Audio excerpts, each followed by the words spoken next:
everybody, it's Chris, and on today's useless episode of Amiga Stuff, I'm going to be doing a little blinging.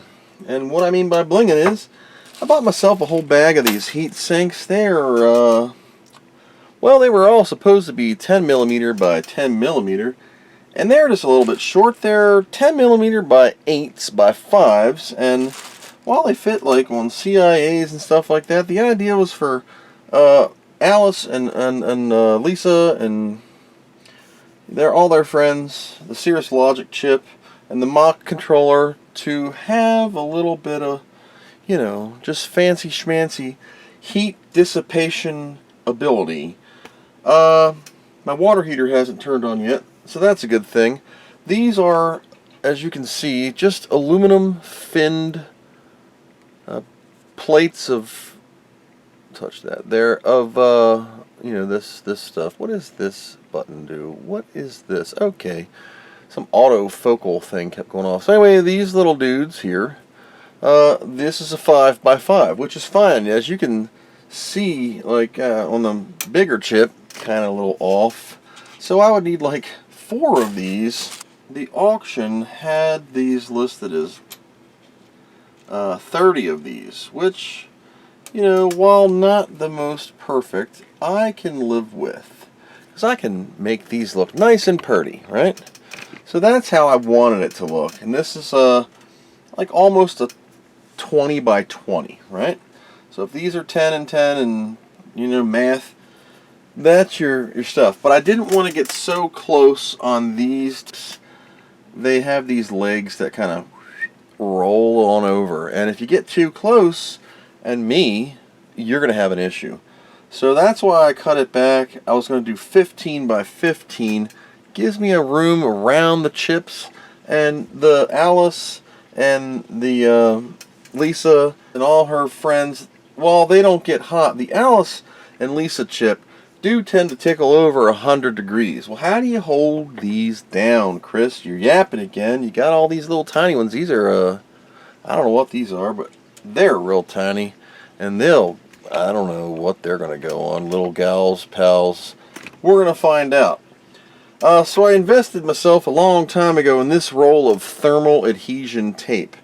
And it's tape, just like tape is. And if you have a razor blade or something that's sharper than the devil's tongue, you can get this blue crap off and have yourself a thermal conductive pad instead of squirting goop on. Like, so what I like to do is I get myself a razor blade. Now I like to keep all the old razor blades because I end up sticking them back in here and they're dirty and rusted from my oils and my fingers. You just gotta get in there, and it's almost impossible. I'm gonna remove the old the Spectrum card. I don't know when this video is gonna come out, but I just want you to know it's in October when I'm filming. Oh my God! When I'm filming this, holy bar mitzvah. So as you can see, this is a little large, although it does fit. And it's kind of stupid to bling out everything. Now, the idea is that I'm going to have Alice and the Lisa chip heat sinked, because my chair doesn't make enough noise. So I found these hair cutting scissors from 1821, and I think it was my grandfather's shoe shine box, and he's been dead for about 30 years. So I really don't know how these are. And apparently your fingers must have been smaller way back when Jesus was around, because I can't, well, these aren't sharp at all. So you can be all ghetto and just stick this on so it's really big, but I actually like to try and make it presentable. So I'm going to trim her down. Just trim her down. You know, the scissors only work halfway. And every little bit of tape that I save, I'm just going to stick on something else and stick that on there like that. And then I kind of, you know, give it a pet, make it happy. And then I can take a razor blade here and just kind of pull at the corners. So peeling this away, you'll see she looks real familiar. And you can get this off by just kind of rolling it. Comes right off, so just so you see. But once it heats up, it's going to be on there. So the direction I'm going to put these in is that way because, I don't know. So you can see I got my underwear hanging out here, but you can just, it's okay. I'm not near the chip. You can clearly see that I have room here. I'm putting a screwdriver on top of the chip. It's the same pretty much almost all the way around. It's pretty flush on this side, air conditioner coming on. Same on the back side, and without the underwear hanging out, I do have enough room on the top of the back here, as you can see. So, that's one. I'm going to do this girl too. And look, this is underneath, so it doesn't have to be, you know, the Queen is not going to inspect your Lisa and Alice heat sinks. So just remember that. It's your machine. And I'm sure everyone's going to flame me in the comments. Why are you putting a heat sink on that chip? Well, because it gets hot. And the 4000 doesn't really have good air movement. It's non-existent. You got these vents in the back. That's about it. Alright. So fella's got now 2 aluminum heat sinks. I use 8 of my 10.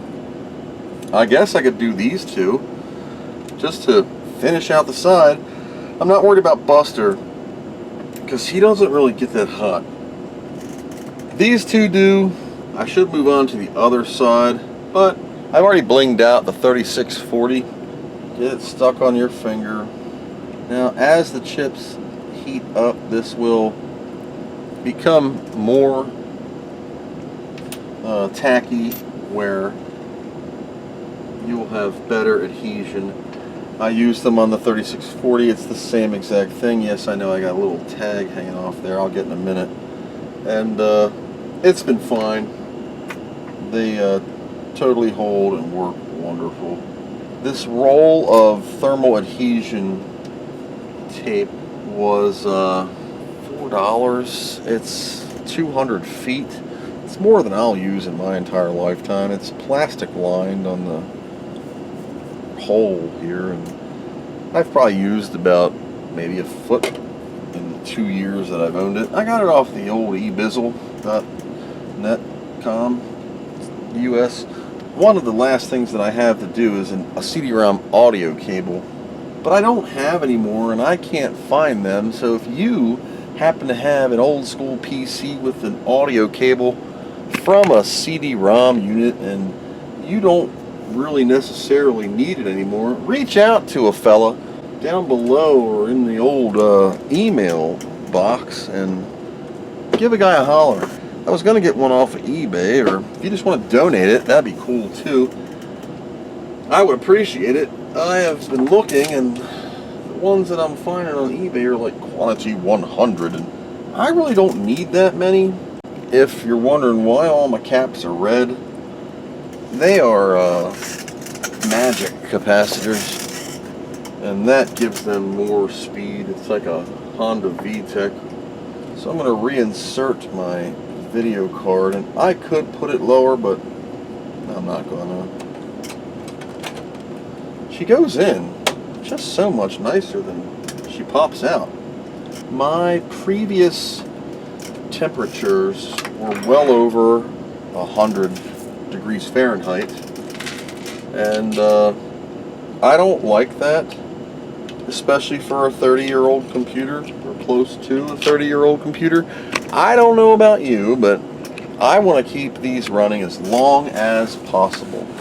So here on the old Amiga, I have my Dell VGA monitor cable, and then I have my custom-made DB, and that's this gargantuan thing, and that just loops all the 15 kilohertz goodness, runs it right up into here, and this does some science, and it shoots it out of here at 31 kilohertz flickered scan double.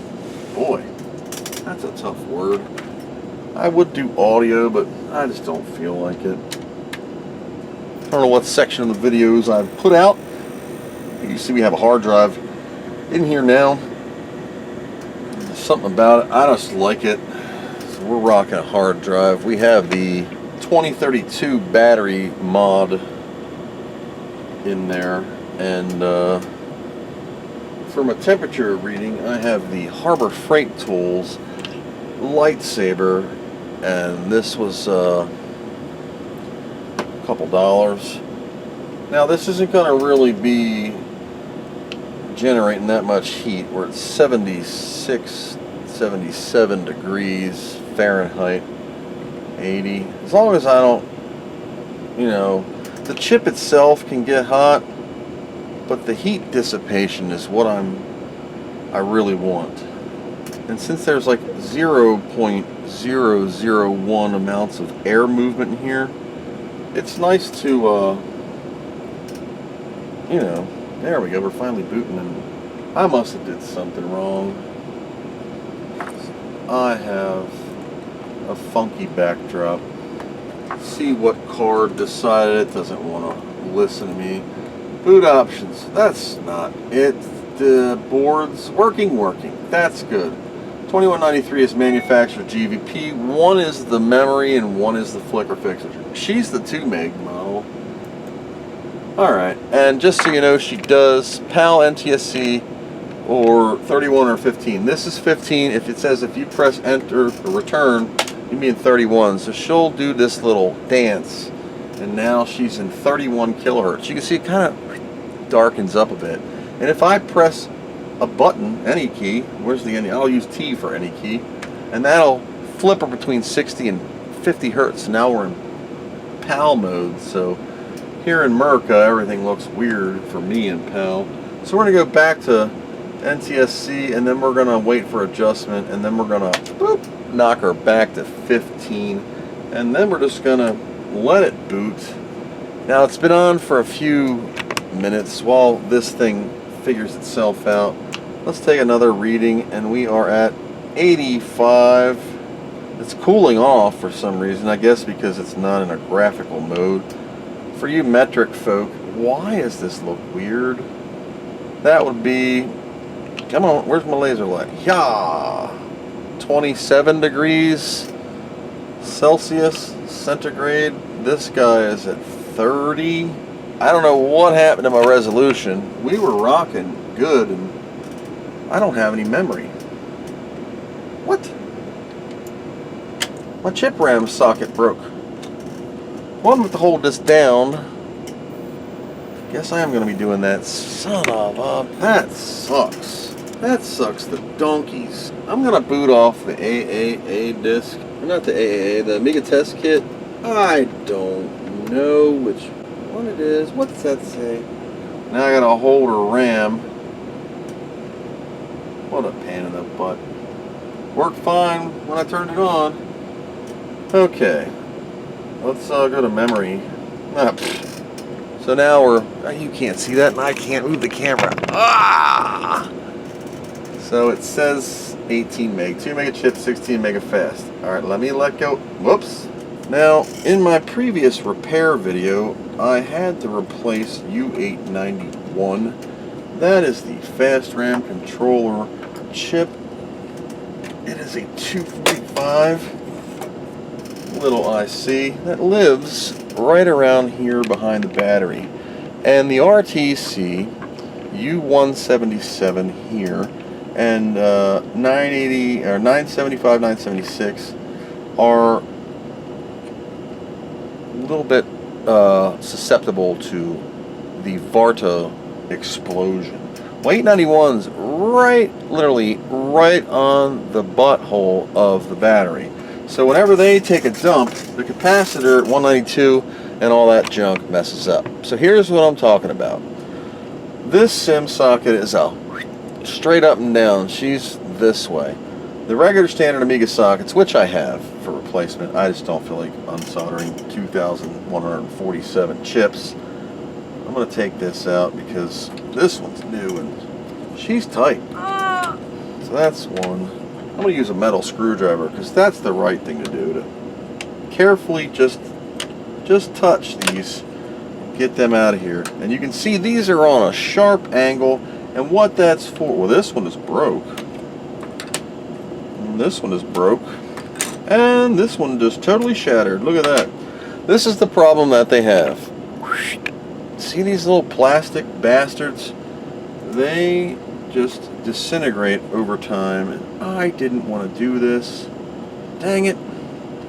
All my chips decide that they're not going to hang on and they're just going to jump ship. So I only had this RAM in there and my chip RAM was just like, I don't think so. So now I got to unsolder 4,286.9 pins, and in real math, that's 360 pins. Yes, I had to use my calculator because who needs brains when you got batteries? It needed to be done. I was procrastinating on it because I didn't want the SIM sockets with the plastic. So I spent the extra money. Whoops. And I got myself Amiga 4000 RAM sockets. All right, let's open this turd. So there we go. This you want the dudes with the metal clips, and these are brand old new, and they're the correct angle, I hope, and I think they're gonna work. So they'll sit in here like so, and this chip will sit in here. We're gonna test this. I'll probably break it like so, and we got metal attachments, and they will fit in the same angular need of the Amiga. That way you don't bang into them when you got your slot, your bottom card here. It would bump into these. Now I got lucky on the battery sided one because it's as tall as the battery, and I don't have cards that come out past there, so we're good there. But these other four, they're just old. I mean, the plastic's disintegrating, and who knows how many thousands of times the chips have been in and out of here. Now my chip RAM holder broken, and the other two fast RAM holders broken. They're not, that's why my memory just went out, and it was really literally just fine until I touched the video card. Now if I could just get it to stay there like that, I'm going to try and put this back together with it messed up, because I just don't feel like doing that repair. And if I can just get them to stay in there, I mean, they still got their clips. It's just they are just not happy. That chip RAM one is just, ooh, that sounded crunchy. Did you hear that? Now this one is a weird one because it goes in backwards and kind of clicks forward, but let's see if that works. Memory ion. Alright, so our memory is working again. I would test it, but I just don't feel like it. But the chips feel nice. They don't feel deathly scorching. They're able to dissipate the heat. So that's the idea of a lot of these chips, is they don't necessarily get so hot that they need a heat sink, because the idea of a PLCC, or plastic lined, what is it, chip contraption, the idea of a PLCC or one of the surface mounts here is that the heat builds to the top of the plastic or the ceramic, and then it's dissipated off. Now my resolution's back. Since we got our memory, we should get a Clouds DF1 uninitialized. Ew, that. Where's my Clouds? There's Best Workbench 1. I haven't put it on, I just needed a disc. Come on. Well, never mind. It just decided to be late. And there it is. There's Clouds. 16-bit, 65,535 colors. So I'm going to heat her up. I'm going to run some graphics tests to generate some heat. So here's a good thing we can test. So the graphics card naked. This is the Cirrus Logic 5436, I believe. She's at 83 degrees, right? 84, 85. Lisa, or no, Lisa's this one. 83 and some change. Isn't that great? She was well over 100 before. 89. Alice. 90. Which is still way better than 100 and what the hell ever. Base of the chip is 80 degrees. So the heat dissipation is working. As I move up the heatsink, you can see it gets hotter which is good. The base of the chip is still cool. 78.5. That is great because those girls, they party hard and they get super hot. So heat sinking everything is not a bad idea for your Amiga. Don't feel like you don't have to heat sink it. I would heat sink everything. This sucker would look like a wrapper with grills. I want to do the graphics, so I'm just going to let her eat without Mode Pro on. It's just going to do the test colors. Now it's going to use modes that both this card support and this the standard do. It's doing 16 color. It'll run through them all. The idea is I want it to generate some heat. 95 degrees. Lisa is 86. Right now it's doing 16 color circles and whatever. 92 degrees. So by generating heat, and I'm going all over the chip, so 90 to 94. Remember, these are 4 little heat sinks, so they're going to have little different readings.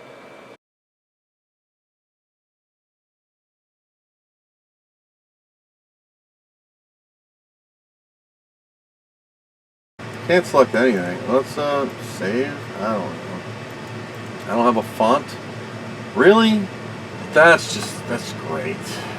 You can see the chip gets hot and then it cools down. So 90 degrees is okay for me. And we are rocking, and I don't have to replace my memory as long as I don't move this too hard. I do have to put the lid back on it. But anyway, that is a quick video on some ghetto style heat sinks. They're really dissipating well. I can feel the heat on the tops, but the bottom of the board, just where the chips are, we're not nothing. So right, once again, mid-production 99.5, the chip itself 85. So as I go to the base of the chip, 85, move it up to the heat sinks, 98.7. So that means they're drawing the heat away. The base of the chip is 83, the top of the chip is 98. And that's great. 3640's got some cold pills. We will get to the chip RAM. I'm just extremely lazy. It's not that I'm lazy, it's just I just don't feel like doing it. So anyway, I hope this helps you in your decision to save some of your chips. It's super cheap. The whole pack that I purchased was like $3 or $4 on ebizzle.us.internet, and you know the site. You can check it out for yourself. And thanks for watching, and as always, I hope you learned something.